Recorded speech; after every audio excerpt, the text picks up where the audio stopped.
নমস্কার বন্ধুরা, Saturday suspense official YouTube চ্যানেলে আপনাদের স্বাগত। আমাদের এই ছোট্ট চ্যানেলটিকে সাবস্ক্রাইব করুন এবং পাশে দেওয়া বেল আইকনটিকে প্রেস করুন। প্রতি সপ্তাহে শনিবার রাতে আমার এই চ্যানেলে নতুন নতুন কাহিনী নিয়ে হাজির হব আপনাদের কাছে। বন্ধুরা, খুব তাড়াতাড়ি স্পটিফাইতে আমার এই কাহিনীগুলো রিলিজ হবে, আপনারা স্পটিফাইতেও পেয়ে যাবেন। আজ আপনারা শুনবেন বিমল মিত্রের রাত তখন 11টা। ঔপন্যাসিক বিমল মিত্র একজন ভারতীয় বাঙালি লেখক। তার জন্ম 18 মার্চ 1912 সালের কলকাতায়। তিনি বাংলা ও হিন্দি উভয় ভাষায় সাহিত্য রচনা করেছেন। কর্মজীবনে তিনি রেলে চাকুরি করতেন। তার প্রথম উপন্যাস ছাই, সাহেব বিবি গোলাম উপন্যাস তার অন্যতম গ্রন্থ। এরপর রেলে চাকরি ছেড়ে পুরোপুরি সাহিত্য সৃষ্টিতে আত্মনিয়োগ করেন। তার অন্যতম উপন্যাসের মধ্যে রয়েছে কড়ি দিয়ে কিনলাম, একক দশক শতক, চলো কলকাতা, পতি পরম গুরু ইত্যাদি। প্রায় 500টি গল্প ও শতাধিক উপন্যাসের লেখক বিমল মিত্র তার কড়ি দিয়ে কিনলাম গ্রন্থের জন্য 1964 সালে রবীন্দ্র পুরস্কারে ভূষিত হন। এছাড়াও বহু পুরস্কার ও সম্মান লাভ করেন। তার রচনা ভারতের বিভিন্ন চলচ্চিত্রে রূপায়িত হয়েছে। শ্রেষ্ঠ কাহিনীকার হিসাবে তিনি ফিল্মফেয়ার পুরস্কার লাভ করেন। 2 ডিসেম্বর 1991 সালে তিনি প্রয়াত হন। আজকের গল্পটি নেওয়া হয়েছে অর্পিতা প্রকাশনীর অসিতাভ দাস সম্পাদনায় সেরা সেরা ভূতের গল্প থেকে। তবে শুরু করা যাক আজকের গল্প, রাত তখন 11টা।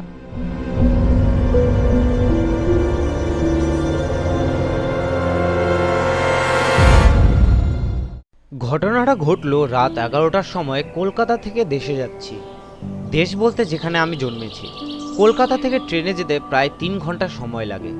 সকাল 5টায় একটা ট্রেন আছে, তাতে গেলে মাঝদিয়া রেল স্টেশনে সকাল 8টা সাড়ে 8টা বেজে যায়।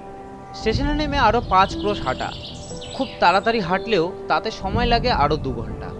তারপর আরেকটা ট্রেন আছে, সেটা ছাড়ে সকাল 9টায়, তারপর দুপুর 2টায়, তারপর সন্ধ্যে 6টায়। সন্ধ্যে 6টার ট্রেনে গেলে রাত 9টায় পৌঁছতে পারা যায় মাঝদিয়া স্টেশনে। কিন্তু তাতে গেলে বাড়ি পৌঁছতে রাত 11টা বেজে যায় বলে সাধারণত ট্রেনেই যায় না। তখন আমি কলকাতার একটি মেস থেকে পড়াশোনা করি। প্রত্যেক শনিবার দুপুর 2টো ট্রেনে দেশে যাই। তাতে সুবিধে খুব, ট্রেনে ভিড়ও কম থাকে আর সন্ধ্যের আগে বাড়িতেও পৌঁছানো যায়। কিন্তু সব সময় সে ট্রেনে যাওয়ার সুবিধা হয় না। লেখাপড়া ছাড়া ফুটবল খেলার নেশা আছে। রবিবার দিনটায় দেশে না কাটিয়ে কলকাতায় বন্ধু বান্ধবদের সাথে কাটালে ভালো লাগে। কোনো শনিবার বাড়িতে না গেলে বাবার চিঠি আসে, লেখেন, তুমি শনিবার বাড়ি আসো নাই কেন? আমরা পথ চাহিয়া বসিয়াছিলাম, তোমার শরীর খারাপ হইল কিনা ভাবিয়া খুব চিন্তিত আছি, পত্রপাঠ উত্তর দেবে ইত্যাদি। আমি আমার বাবার একই সন্তান। বাবার বয়স হয়েছে। আমাকে নিয়ে তার যত ভাবনা চিন্তা স্বপ্ন সব কিছু। আমি বড় হব, আমি মানুষ হব, বংশের মুখ উজ্জ্বল করব। কিন্তু ততদিনে আমারও একটা নিজস্ব জগৎ গড়ে উঠেছে। দেশের চেয়ে কলকাতার আকর্ষণই আমার কাছে বেশি। আমার জন্য বাবা মোটা হাত খরচ পাঠান। সেই দিয়ে আমি ময়দানে ফুটবল খেলা দেখি, ক্রিকেট খেলা দেখি, আবার কখনো কখনো সিনেমা দেখতে যাই। কলকাতার জীবন গ্রামের জীবনের মতো একঘেয়ে নয়। সেখানে চারিদিকে এদো পানা পড়া পুকুর আর কেবল ক্ষেত খামার আর বনজঙ্গল। আমাদের মতো যাদের অবস্থা ভালো নয় তারা লেখাপড়া ছেড়ে দিয়ে কেবল বারোয়ারি তলায় বট গাছের ছায়ায় হাড়ু মুদির দোকানে মাচায় বসে আড্ডা মারে, তাস খেলে। আর আমি গেলে তারা আমার কাছে কলকাতার গল্প শোনে। কারোর কোনো কাজ নেই। বাড়ির অবস্থা খারাপ বলে তারা কলকাতায় আসতে পারে না, সে পয়সা তাদের নেই। তাই আমাকে তারা একটু একটু হিংসেও করে। আমার চলন চালন জামা প্যান্ট দেখে তারা অবাক হয়ে যায়। আমার জুতো, আমার চুল ছাটা, আমার সাবান মাখা দেখে তাদের তাক লেগে যায়। কারণ আমাদের গ্রামে এমন এক গ্রাম যেখানে শহরের কোনো সভ্যতা ঢোকবার সুযোগ পায়নি। আমাদের বাড়ির পাশেই থাকতেন নসু কাকা। আসল নাম বোধহয় ছিল নৃসিংহ ভট্টাচার্য। বাবা তাকে নসু বলে ডাকতেন। তিনি গ্রামে গ্রামে যজমানদের বাড়িতে গিয়ে পুজো করে বেড়াতেন। বড় ভালো লোক। আমি দেশে গেলেই আমার সঙ্গে দেখা করতে আসতেন। বলতেন, কিরে, কিরকম লেখাপড়া হচ্ছে বাবা? ভালো তো? আমি তার পায়ে হাত দিয়ে প্রণাম করতাম, বলতাম, হ্যাঁ। হ্যাঁ, খুব মন দিয়ে লেখাপড়া করবে বাবা। এখন দিনকাল খুব খারাপ, আর কলকাতা শহরে যেরকম গাড়ি ঘোড়া ট্রাম বাস শুনেছি, খুব সাবধানে চলাফেরা করবে। নসু কাকা আমাদের দেশের নামকরা পুরুত মশাই। তিনি না হলে কারোর কোনো পুজো আচ্ছা হতো না। কেউ হাতে খড়ি দেবে তাতেও যেমন ডাক পড়তো, আবার তেমনি কারোর বাড়িতে ছেলের অন্নপ্রাশন হবে তাতেও তাকে চাই। তারপর আছে বারোয়ারি তলার দুর্গাপুজো, কালী পুজো থেকে আরম্ভ করে 3 ক্রোশ দূরে জমিদার বাবুদের বাড়িতে যত উৎসব, যত বিয়ে, যত ব্রত উদযাপন সবেতেই তার ডাক পড়তো। তা এই আবহাওয়াতেই আমি মানুষ, কিন্তু এই আবহাওয়াতে মানুষ হয়েও যে ঘটনা ঘটলো তার কথা বলি।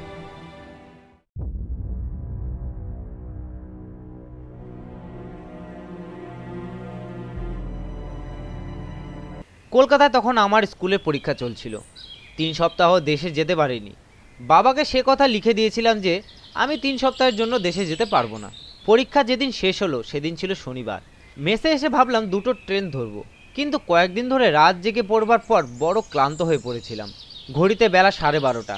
ভাবলাম আধ ঘন্টা ঘুমিয়ে নেওয়া যাক, কিন্তু যখন ঘুম ভাঙলো তখন দেখলাম দেওয়াল ঘড়িতে বেলা 3:30। আমার বন্ধু যে আমার পাশের বিছানায় শুতো সেও দেখলাম অঘোরে ঘুমোচ্ছে। মনে হলো সর্বনাশ, দুটোর গাড়ি কখন ছেড়ে দিয়েছে। এরপর তো সেই সন্ধে 6টার আগে দেশে যাওয়ার আর কোনো গাড়ি নেই। সেই গাড়িতে গেলে দেশের বাড়িতে পৌঁছাতে তো রাত 11টা বেজে যাবে। কিন্তু শিয়ালদা স্টেশন থেকে গাড়ি ছাড়তে সেদিন কেন জানি না আধ ঘন্টা দেরি হয়ে গেল। ভাবলাম ট্রেন হয়তো একটু দেরি করে মাঝদিয়াতে পৌঁছবে। তার মানে যখন 5 ক্রোশ হেঁটে বাড়ি পৌঁছাবো তখন রাত 12টা বেজে যাবে। বাবা হয়তো বকাবকি শুরু করে দেবেন, বলবেন দুপুর 2টো ট্রেনে আসতে পারলে না। কিন্তু না, ট্রেনটা ঠিক সময়ে মাঝদিয়া স্টেশনে পৌঁছলো।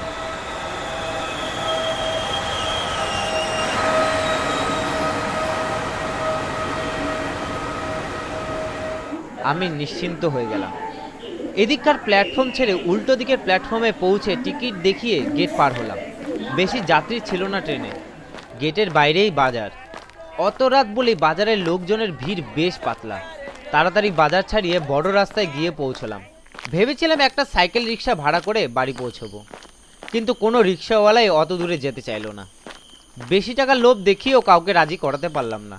সবাই এক কথা বলল, অত দূরে সবারই নিয়ে গেলে ফিরে আসতে রাত 1টা বেজে যাবে। আমি তোমাদের ডবল ভাড়া দেব। তবু কেউ যেতে রাজি হলো না। অগত্যা হাঁটতে শুরু করলাম। হাতে অনেক জিনিস ছিল আমার। বাবা কাশির ওষুধ কিনে নিতে লিখেছিলেন। শিয়ালদা স্টেশনে পৌঁছাবার আগে ওষুধের দোকান থেকে তা কিনে নিয়েছিলাম। মার জন্য নিয়েছিলাম 1000 মলম। মার পায়ে হাজা হয়েছিল। তারপর গামছা কিনেছিলাম একটা বাবার জন্য। আরও অনেক খুচরো খুচরো জিনিস কিনেছিলাম, যা যা বাবা কলকাতা থেকে কিনে নিয়ে যেতে বলেছিলেন। রাস্তা দিয়ে একলা একলা হেঁটে চলেছি। চারিদিকে নিশুতি অন্ধকার। রাতে গ্রামের লোকজন সকাল সকাল ঘুমিয়ে পড়ে, কারণ ভোর ভোর উঠতে হয় সকলকে। বড় বড় গাছগুলোকে দূর থেকে অন্ধকারের পাহাড় বলে মনে হচ্ছে। খানিক দূরেই গিয়ে পিচের রাস্তা শেষ হয়ে গেল। আকাশে যে চাঁদটা ছিল তাও ডুবে গেল। তখন শুধু তারাগুলো জ্বলছে মাথার উপর। মাঝে মাঝে শিয়ালের হুক্কা হুয়া কানে আসছে। দু একটা কুকুর আমাকে দেখে ঘে ঘো করে ডেকে উঠল, কিন্তু আমাকে চিনতে পেরে আবার চুপ করে গেল। তবু আমার কেমন যেন ভয় করতে লাগলো, কিন্তু কিসের যে ভয় তা বলতে পারবো না। একটা রাস্তার মোড়ে এসে দাঁড়ালাম। চারিদিকে কয়েকটা বড় বড় বট গাছ ডালপালা ছড়িয়ে জায়গাটিকে ঢেকে রেখেছে। শনি মঙ্গলবার ওই জায়গায় হাট বসে। হাট বেলাবেলি শেষ হয়ে গেছে। চারিদিকে ছোটোখাটো দোকান। তারাও দোকানের ঝাঁপ বন্ধ করে তখন যে যার বাড়ি চলে গেছে। বহুদিন আগে ওই বট গাছের ডালে একজন মানুষ গলায় দড়ি দিয়ে আত্মহত্যা করেছিল। সে ছোটবেলাকার ঘটনা, কিন্তু তখন থেকে জায়গাটায় এসে দাঁড়ালেই দিনের বেলাতেও কেমন গা ছমছম করত। আর তা এখন রাত 10:30 বেজে গেছে। মনে পড়ল বাবা মা বোধহয় এতক্ষণই ঘুমিয়ে পড়েছে। বিকেল গড়িয়ে সন্ধে হয়ে গেল। তারা ভাবছেন আমি আর আসবো না। মা আমার জন্য ভাত রান্না করে বসেছিল। বাবা বলেছেন, আর কেন বসে আছো? খোকা আজকে বোধহয় এলো না, তুমি খেয়ে নিয়ে শুয়ে পড়ো। মাও বোধহয় তখন খেয়ে নিয়েছে। তারপর আমার কথা ভাবতে ভাবতে বিছানায় শুয়ে ঘুমিয়ে পড়েছে। এইসব ভাবতে ভাবতে হেঁটে চলেছি। তখন রাত 11টা বেজে গেছে। রাস্তাটা গিয়ে নলগাড়ির নামানলে গিয়ে মিশেছে। আগে এখানে একটা নদী ছিল। আগে যখন নদীতে জল ছিল তখন খেয়া নৌকোয় এপার ওপার করতে হতো, কিন্তু এখন নদীটা শুকিয়ে গিয়েছে। এখানে ঢালু জমিতে এখন চাষবাস হয়। তার এক পাশ দিয়ে গরুর গাড়ি যাওয়ার রাস্তা হয়েছে। বর্ষার পর গরম পড়তে রাস্তায় আবার ধুলো জমেছে। এখনকার লোক তাই ওই জায়গাটার নাম দিয়েছে নলগাড়ির নাবাল। আমি ঢালু রাস্তায় নামতে লাগলাম। তারপর সামনের দিকে নজর পড়তেই যা দেখলাম তাতে আমার শরীরের রক্ত হিম হয়ে এলো। দেখলাম ওপারের রাস্তা দিয়ে একটা দাড়িওয়ালা মূর্তি ঢালু রাস্তা দিয়ে আমার দিকে নেমে আসছে।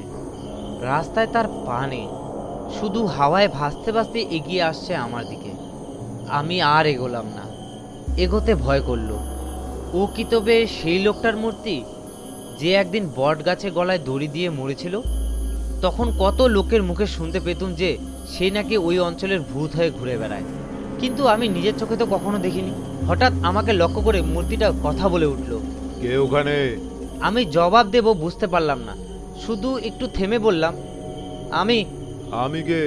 বলতে বলতে মূর্তিটা আমার দিকে আরো এগিয়ে আসতে লাগলো, সামনে মুখের কাছে এসে বলল, কে কে তুমি? আমি ভয়ে শিউরে উঠেছি তখন, কিছুই জবাব দিতে পারলাম না সেই মুহূর্তে। মূর্তিটা জিজ্ঞেস করলো, ও তুমি বিমল, ধীরেশদার ছেলে? আমার তখন জ্ঞান ফিরে এলো, চিনতে পারলাম মূর্তিটাকে। নসু কাকা আপনি? হ্যাঁ আমি। তা তোমার আসতে এত দেরি হলো যে? দুপুর 2টোর ট্রেনটা ধরতে পারিনি, ঘুমিয়ে পড়েছিলাম, তাই সন্ধে 6টার ট্রেন ধরে আসছি। তা আজকে এই অমাবস্যার রাতে না এলেই পারতে। এই রাত বিরেতে আসা কি ভালো? আমাদের গায়ে যে পরশুদিন বাঘ ভিড়িয়েছিল, তার কদিন আগে বাবুদের বাড়িতে ডাকাত পড়েছিল। তা আপনি এত রাত্রিরে কোথায় যাচ্ছেন? জমিদার বাবুর স্ত্রী হঠাৎ ডেকে পাঠিয়েছেন, তার বড় ছেলের খুব অসুখ, আমাকে সেখানে গিয়ে শান্তি সস্তেন করতে হবে। যত রাতই হোক না কেন আমাকে যেতেই হবে। তার বড় ছেলে এখন যায় তখন যায় অবস্থা, তাই খেয়ে নিয়ে দৌড়চ্ছি। আমাকে যে ডাকতে এসেছিল তাকে বলেছি তুমি এগিয়ে যাও, আমি খেয়ে উঠেই যাচ্ছি। তোমার সঙ্গে রাস্তায় কোনো লোকের দেখা হয়নি? কই না তো। তা রাত্রিবেলা হয়তো ঠাহর হয়নি তোমার। তা তুমি বাবা একলা এত রাত্রিরে এসে ভালো করনি। চলো আমি তোমাকে গা পর্যন্ত পৌঁছে দিই। আপনি আবার এত কষ্ট করতে যাবেন কেন? আপনারও তো তাড়াতাড়ি আছে। সে কি কথা? এই এত রাতে তোমাকে কি এই অবস্থায় একলা ছেড়ে দিতে পারি? শুনলে ধীরেশদা যে আমার উপর রাগ করবে, বলবে তুমি খোকাকে ওই অবস্থায় একলা ফেলে কি করে চলে গেলে। কি আর করা যাবে, ওদিকে জমিদার বাবুর বাড়ি তার ছেলের এখন যায় তখন যায় অবস্থা, আর তিনি কিনা আমাকে বাড়ি পৌঁছে দিতে চান। রাস্তায় যেতে যেতে নসরুল কাকা বলতে লাগলেন, তুমি 3 সপ্তাহ বাড়িতে আসোনি, সেজন্য ধীরেশদা খুব ভাবছিলেন। কলকাতায় থাকো তুমি, তোমার বয়স হয়েছে, তোমার যত পড়াশোনায় থাক, সপ্তাহে একদিনের জন্য বাবা মাকে দেখতে আসতে পারো না? তুমি যখন বড় হবে আর নিজে বাবা হবে তখন বুঝবে ছেলেকে দেখতে না পেলে মনে কি কষ্ট হয়।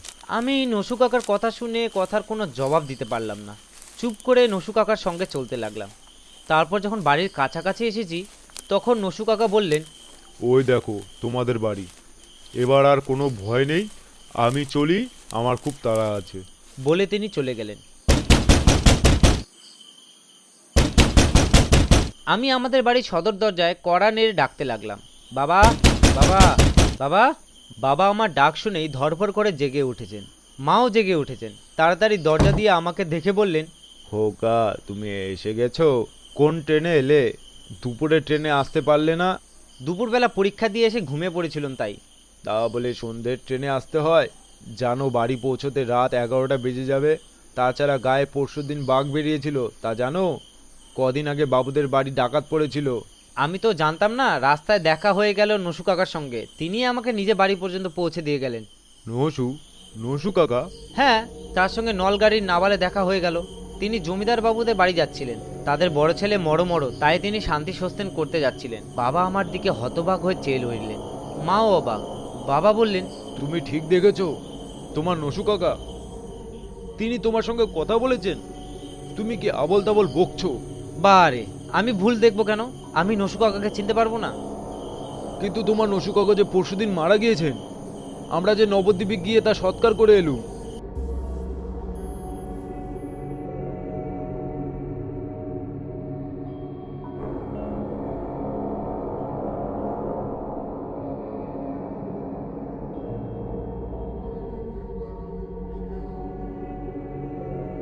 চলিত কথায় আছে, ভালো মানুষের মৃত্যুর পর নাকি তার আত্মা সবার উপকার করে।